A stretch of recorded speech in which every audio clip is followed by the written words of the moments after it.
রূপ আর সৌন্দর্যে এবার প্রিন্সেস ডায়নাকেও হার মানিয়েছেন চিত্রনায়িকা শবনম ইয়াসমিন বুবলি।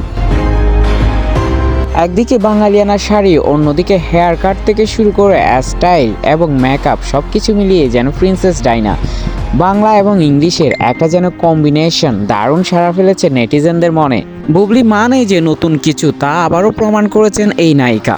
এবার এই দারুণ কম্বিনেশনের সাজে উপস্থিত হয়েছিলেন একটা অনুষ্ঠানে। একটা ব্র্যান্ডের গ্র্যান্ড ওপেনিংয়ে গিয়েছিলেন বুবলি। সেখানে এই নজর কাটা লুকে ধরা দিয়েছেন চিত্রনায়িকা বুবলি। বুবলি বরাবরই খুব সাধারণ মেকআপ নিতে পছন্দ করেন। সিম্পলি মেকআপে ধরা দেন এই নায়িকা, কিন্তু তাতেই অপসরা সুন্দরী হয়ে ওঠেন তিনি। এবারও তার ব্যত্যয় ঘটেনি। বুবলি সামান্য একটা নেকলেস পরে সেখানে শাড়ি আর হেয়ার কাট সব কিছুর কম্বিনেশন দারুণ এক সাড়া ফেলে তার ভক্তদের মনে এবং সেই সাথে দর্শকদের মনেও।